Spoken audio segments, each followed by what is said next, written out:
नमस्कार, आप देख रहे हैं एबी स्टार न्यूज। मैं हूं आपके साथ सपना वर्मा। वक्त हो चला है अपना उत्तर प्रदेश का। बुलेटिन की शुरुआत में बात करेंगे हाथरस के लाल की, जो कि लद्दाख में शहीद हो गया। सैन्य अभ्यास के दौरान ये जो जवान है वो शहीद हो गए थे, जिस दौरान काफी ज्यादा शोक की लहर भी देश में देखने को मिल रही है। जिला हाथरस के गांव नंदराम नगरिया गांव के पैरा कमांडो सूरजपाल सैन्य अभ्यास के दौरान लेह लद्दाख में शहीद हो गए। जानकारी के अनुसार ट्रेनिंग के दौरान पैराशूट नहीं खुलने से कमांडो की जान जाने की बताई जा रही है। इसकी सूचना परिजनों को मिली तो परिवार में कोहराम मच गया। जवान का पार्थिव शरीर गाँव लाया गया। बेटे के वीरगति को प्राप्त होने की खबर से गाँव वालों का रो रो कर बुरा हाल हो गया है। 15 दिन के लिए अंदर जिले के दूसरे जवान ने पैराशूट नहीं खुलने से जान गंवाई है।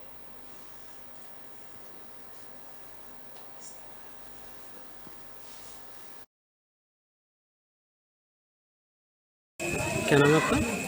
उमेश पारा सर। अभी एक कोई बता रहे हो सेना में कोई जवान थे वो शहीद हुए, कैसे क्या? ये हमारे गांव में सूरज पचौरी करके थे, जो पैरा कमांडो थे। उनकी करीब 14 साल की सर्विस हो चुकी है और इस समय उनका हेडक्वार्टर आगरा में था। तो युद्ध अभ्यास करने के लिए ये यहाँ पे गए थे लेह लद्दाख में। तो लेह लद्दाख में पैराशूट जब उनकी छलांग लगाई जा रही थी उस समय कुछ ऐसी घटना घटी है कि पैराशूट बता रहे हैं खुला नहीं है। अधिक जानकारी तो जब आएंगे वहाँ से ऑफिशियल जानकारी मिलेगी तभी हम आपको बता सकते हैं। तो सूचना देने के लिए कैसे सूचना मिल पाई? ऐसा आर्मी के हेडक्वार्टर से बंदे आए थे, उन्होंने बताया कि ऐसे ऐसे सूरज ऊपर से गिर गए तो छलांग लगाते समय तो बोले बताया उन्होंने आईसीयू में एडमिट है। फिर उसके बाद में बताया गया कि थोड़ी देर बाद 1 घंटे बाद फिर मैसेज आया है कि ऐसे ऐसे सूरज शहीद हो गए। तो वो 14 साल सर्विस? हाँ, उनकी 14 साल सर्विस हो चुकी है। बुलेटिन में बात मथुरा की, जहां पर डिप्टी सीएम पहुंचे। इस दौरान उन्होंने बांके बिहारी मंदिर के दर्शन किए और इस दौरान भगवान का आशीर्वाद लेते डिप्टी सीएम दिखाई दिए।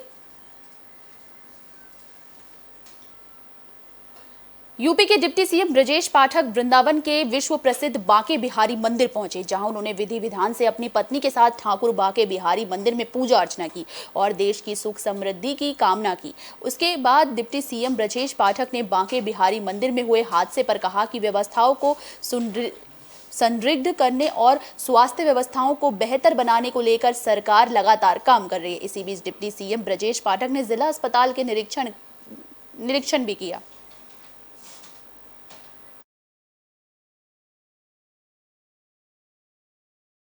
आज बिहारी जी के चरणों में दंडवत प्रणाम करते हुए उत्तर प्रदेश के विकास की, उत्तर प्रदेश के सब लोगों के कल्याण की मैं प्रभु से कामना करता हूं। और बांके बिहारी जी का मंदिर पूरी दुनिया में लोगों को सुख समृद्धि वैभव प्रदान करता है और बड़ी संख्या में श्रद्धालु यहाँ आते हैं। मैं यहाँ के सभी व्यवस्थापकों को, जिन लोगों ने दर्शन कराया, उनको बहुत बहुत आभार करता हूँ। मथुरा जाके निरीक्षण भी करेंगे जगह जगह? हाँ, मथुरा जाकर के जो केंद्र प्रदेश सरकार की योजनाएं हैं उनको स्थलीय निरीक्षण भी करने वाले हैं। सर, जो वृंदावन में एक हॉस्पिटल है, अभी 2 जनों का बांके बिहारी में हादसा हुआ, लेकिन कोई अभी इसीलिए हम इसीलिए आए हैं और सारी सुविधाएं हम प्रदान करने के लिए काम करेंगे। अभी इसीलिए हम जा रहे हैं। मदरसों का जो राजनीति हो रही है उसके बारे में अभी करेंगे जी। हाँ, आप सबको कार्ययोजना के बारे में आपको पता। बुलेटिन में बात प्रतापगढ़ की, जहां पर बच्चा चोरी के इल्जाम में घर जा रहे एक शख्स को भीड़ ने बुरी तरीके से पीटा। शासन ने बच्चा चोरी की अफवाह फैलाने वालों पर रासुका के तहत कार्रवाई की चेतावनी दी है, लेकिन अफवाह फैलाने वालों पर इसका कोई असर देखने को नहीं मिल रहा। बीते शनिवार को लालगंज के पूरे वक्तावर गांव में एक युवक को पुलिस की मौजूदगी में ग्रामीण लाठे डंडों से पीटने लगे, जिसको बचाने के लिए सिपाही को जान की बाजी लगानी पड़ी। बता दें कि लालगंज कोतवाली के कल्याणपुर का रहने वाला हरिकेश यादव शनिवार को रामपुर बावली बाजार गया था। खरीदारी करने के बाद वो घर लौट रहा था। पूरे वक्तावर गांव के करीब कुछ लोगों ने उसे बच्चा चोर बताकर शोर मचा दिया। ये सुनते ही ग्रामीण लाठी डंडे लेकर दौड़ पड़े। ग्रामीण उसे पकड़कर पीटने लगे। इस बीच कोई उसकी बात सुनने के लिए तैयार नहीं था। सूचना मिलने पर 2 सिपाही मौके पर पहुंचे। पुलिस कर्मियों के सामने भी लोग हरिकेश को लाठी डंडों से पीटते रहे। पुलिस सिपाही हरिकेश ने अपनी जान की बाजी लगाकर उसे बचाने का प्रयास किया, लेकिन भीड़ कुछ भी सुनने को तैयार नहीं थी। तो वहीं किसी ने इस पिटाई का वीडियो बना दिया, जो कि अब सोशल मीडिया पर वायरल हो रहा है।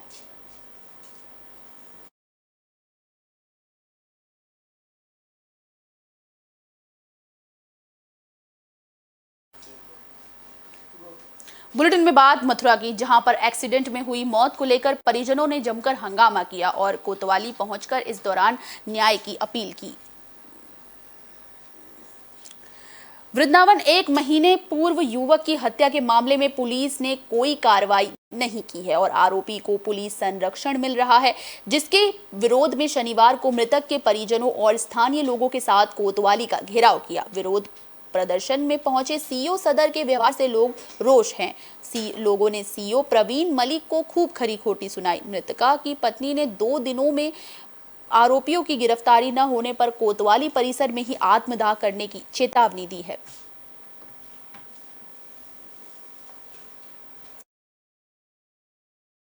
यश गौतम है। आपका इस परिवार से क्या परिचय है? मेरे चाचा जी थे जिनकी हत्या करी गई थी 11 अगस्त 2022 गुरुवार को प्रातः 4:30 बजे। तो आप कोतवाली मतलब क्या करने के लिए आए? कोतवाली से हम शुरुआत से लेके आखिरी तक लगातार चक्कर पर चक्कर काट रहे हैं, चाहे ऊपर के अधिकारी चाहे नीचे के, सभी के पास जा रहे हैं। सब 2 दिन 3 दिन 2 दिन 3 दिन की मोहलत दे रहे हैं कि 3 दिन में आपकी गिरफ्तारी हो जाएगी, आपको न्याय मिल जाएगा। अब लगातार अब हमारी तरफ से भी एक हाथ जोड़ के निवेदन करते हुए शांतिपूर्ण प्रदर्शन है 2 दिन का। 2 दिन के अंदर अगर उनकी नहीं गिरफ्तारी हुई तो हमारी चाची ने निर्णय लिया है कि वो कोतवाल साहब के सामने जाके अपनी हत्या कर देंगी। हाँ, ये हत्या का ये सबूत देंगी। जब आपको चश्मदीद गवाहों के साथ ये सबूत मिल रहा है कि उन्होंने इस प्रकार से निर्मम हत्या करी है, उसके बाद भी आपको 11 तारीख को ही सुबह 11 बजे यहाँ रिपोर्ट दर्ज होने के बावजूद भी, उसके अगले दिन 302 में तरमीम होने के बाद मामला भी, उसके बाद भी अभी तक कोई एक एक्शन नहीं हुआ, ना किसी के बयान दर्ज, ना कुछ, अभी तक कुछ नहीं हुआ। नाम आपका? मेरा नाम संजू गौतम है। तो क्यों आए गौतम जी यहाँ पर? मैं 1 महीने से ऐसे ही पुलिस की दर ठोकर खाता हुआ रोल रहा हूँ। ऊपर से नीचे तक सभी पुलिस अधिकारियों के पास में गया हूँ। किस प्रकरण में? अपने भाई की हत्या के प्रकरण में। मेरे भाई का मर्डर हो गया, मेरी आंखों के सामने भाई का मर्डर हुआ। कब? 11 तारीख सुबह 4:30 बजे हेली फ्लैट के पास में मेरे भाई का मर्डर कर दिया मेरी आंखों के सामने। गिरिराज के 2 पुत्र विष्णु और महेश और अनिल, तीनों ने मिलकर मेरे सामने मेरे भाई की हत्या की। पुलिस से मैं साथ ही साथ पुलिस को खबर दी। खबर देने के बाद मैं तुरंत अपने भाई को मथुरा ले गया था। मैं मथुरा ले आने के बाद में फिर मथुरा मेरे को संतुष्ट नहीं मिला तो मैं नोएडा ले गया था भाई को, गुड़गांव वेदांता में। वहाँ पर मेरे भाई का शरीर छूट गया और पुलिस को इत्तला की, सबको इत्तला की। यहाँ पुलिस में रिपोर्ट भी दर्ज कराई, मेरी कोई रिपोर्ट की कोई सुनवाई नहीं हुई। आज 1 महीना पूरा होने को आया। कासगंज में पितृपक्ष के अवसर पर श्रद्धालु पितृदान करते हुए, माफ कीजिएगा, पिंडदान करते हुए दिखाई दिए।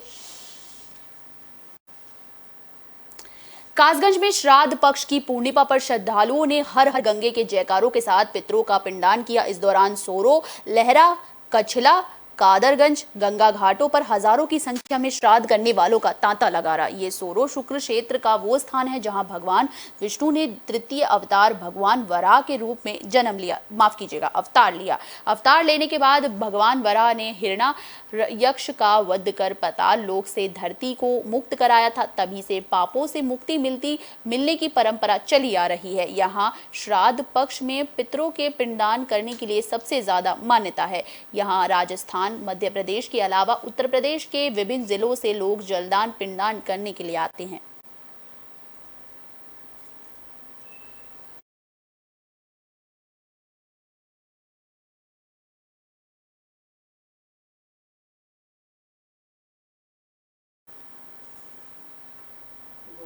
बुलेटिन में बात मुरादाबाद की, जहां पर पुलिस और बदमाशों के बीच मुठभेड़ हो गई। इस दौरान एक बदमाश जो है वो घायल हो गया। मुरादाबाद में पुलिस की टीम की बदमाशों से मुठभेड़ हो गई। इस मुठभेड़ के दौरान बाइक सवार बदमाश और एक पुलिसकर्मी घायल हो गए, जिनको इलाज के लिए अस्पताल में भर्ती कराया गया। पुलिस ने बताया कि बेलारी थाना क्षेत्र के ग्राम फतेहपुर इब्राहिमपुर को जाने वाले मार्ग पर पुलिस टीम चेकिंग कर रही थी। तभी बाइक सवार संदिग्ध अवस्था में दिखाई दिए और पुलिस के रोकने पर भागने लगे तो पुलिस ने बदमाशों का पीछा किया। बदमाश पुलिस पर फायरिंग करते हुए नजर आए। पुलिस ने सभी बदमाशों पर फायरिंग की, जिसमें पुलिस ने मुस्लिम नाम के इनामी बदमाश को गिरफ्तार कर लिया है। पुलिस के मुताबिक इस पर लगभग 17 मुकदमे दर्ज हैं।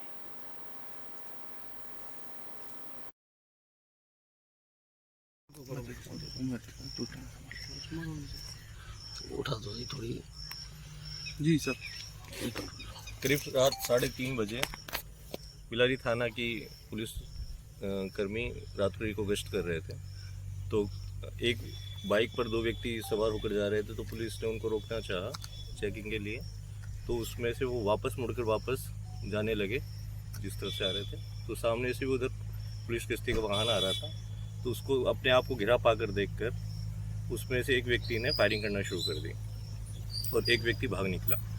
जब व्यक्ति ने फायरिंग शुरू की तो हमारे एक सिपाही मोहित को उसमें से कुछ छर्रे लगे। जवाब में पुलिस ने आत्मरक्षा में फायरिंग की तो उसमें से एक व्यक्ति घायल हो गया। जब उसको जाकर देखा पुलिस ने और उसके बारे में मालूम किया तो वह पता चला कि हमारे एक वांटेड व्यक्ति है जो लगभग 25,000 का इनामी है और जिस पे 17 मुकदमे दर्ज हैं और गैंगस्टर का वांटेड है। उसका नाम जब मालूम उसकी शिनाख्त की और जांच की तो पता चला कि वो उसका नाम मुस्लिम है, जो पुत्र जिसके पिता का नाम मजीद है और थावला का रहने वाला है, बिलारी थाने का ही है। और बाकी बताने से दोबारा रिपीट कर दें, पूरा ये दोबारा करना पड़ जाए। यही तो बोल रहे थे। बुलेटिन में अब बात कन्नौज की, जहां पर प्रेमिका से मिलना एक प्रेमी को भारी पड़ गया, जिसके बाद गांव वालों ने उसकी जमकर पिटाई की। पिटाई नहीं बल्कि उसकी शादी भी करवा दी। उत्तर प्रदेश के कन्नौज जिले में एक युवक को प्यार करना भारी पड़ गया। युवक गुपचुप तरीके से गांव में अपने प्रेमिका से मिलने गया। गांव से कुछ दूरी पर प्रेमिका भी युवक से मिलने आ गई। तभी वहां मौजूद ग्रामीणों ने युवक और युवती दोनों को पकड़ लिया। यही नहीं, ग्रामीणों ने युवक की पहले तो जमकर पिटाई की और उसके बाद उसकी जाति पूछी, जिसके बाद लाठी डंडों के बल पर गाँव वाले खुद बाराती बन गए और मंदिर में युवक की जबरन युवती से शादी करा दी।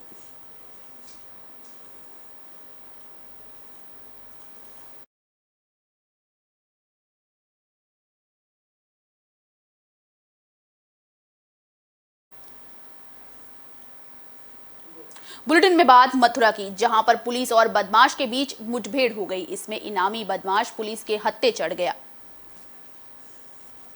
फरा थाना क्षेत्र के एसओजी और सर्विलांस टीम की मदद से पुलिस ने अंतर्राज्यीय गैंगस्टर को गिरफ्तार करने में सफलता हासिल की है। मुठभेड़ के दौरान राजस्थान के भरतपुर का रहने वाला बदमाश शहजाद के पैर में गोली लगी है और वो घायल हो गया। मुठभेड़ में पकड़ा गया आरोपी शहजाद साहून गैंग का सक्रिय सदस्य है। पुलिस के मुताबिक पकड़े गए आरोपी के ऊपर मथुरा, गुड़गांव, पलवल आदि जिलों के विभिन्न थानों में 10 से ज्यादा मुकदमे दर्ज है। इसके साथ ही उसके आपराधिक इतिहास की जानकारी की जा रही है। गोली लगने से घायल बदमाश को उपचार के लिए जिला अस्पताल में भर्ती कराया गया। पुलिस को बदमाश के पास से तमंचा, कारतूस और चोरी की बाइक बरामद हुई है।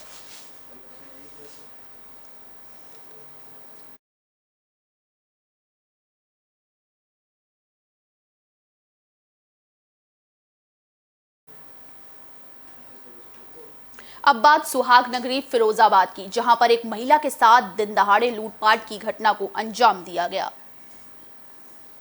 फिरोजाबाद के शिकोहाबाद रेलवे स्टेशन से पैदल घर जा रहे मामी भांजी को कार सवार बदमाशों ने नहर पुल पर रोककर तमंचे के दम पर आभूषण लूट लिए। बदमाशों के जाने के बाद पीड़ित ने 112 नंबर पर फोन कर वारदात की जानकारी दी।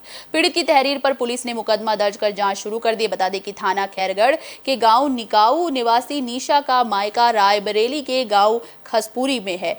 निशा शनिवार को घर आने के लिए ऊंचाहार एक्सप्रेस में बैठी और रात रेलवे स्टेशन पर उतरकर अपने भांजे अंकित को फोन कर स्टेशन बुलाया। अंकित अपनी मामी के साथ पैदल ही घर के लिए चल दिया। जब दोनों नहर पुल पर पहुंचे तो पीछे से आई कार उनके आगे रुक गई, जहां 3 युवक उतरे और अंकित पर तमंचा तान दिया। बदमाशों ने महिला की गले की सोने की चेन, मंगलसूत्र और कानों के कुंडल उतरवा लिए और कार में बैठकर फरार हो गए। बदमाशों के जाने के बाद अंकित ने फोन कर घटना की जानकारी परिजनों को दी, जिसके बाद सूचना पर थाना पुलिस भी मौके पर पहुंच गई। इस दौरान प्रभारी निरीक्षक प्रदीप कुमार ने बताया कि एक महिला के कुछ युवकों ने आभूषण छीन लिए हैं। मुकदमा दर्ज कर आरोपियों की गिरफ्तारी का प्रयास चल रहा है।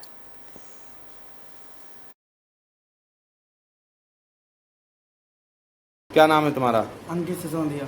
क्या घटना हुई तुम्हारे साथ में? मैं स्टेशन से अपनी माई को लेके आ रहा था और नया वाला पुल बना है, इसके पास 4 लोग आए इको लेके और आगे लगाकर मंगलसूत्र और चेन खींच के भाग गए।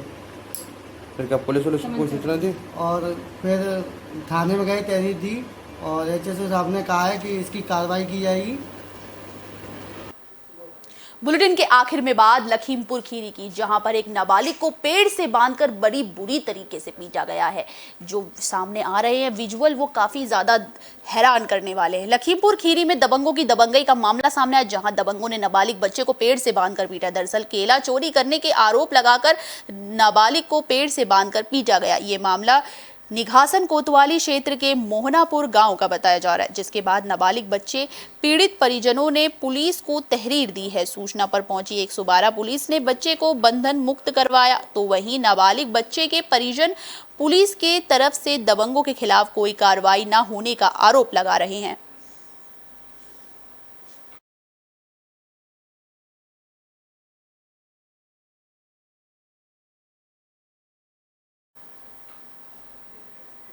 तो जैसा कि आपने देखा कि कैसे एक मासूम की कितनी बुरी तरीके से, निर्मम तरीके से पिटाई की गई, वो भी सिर्फ इसलिए कि उसने सिर्फ एक केला चोरी किया था।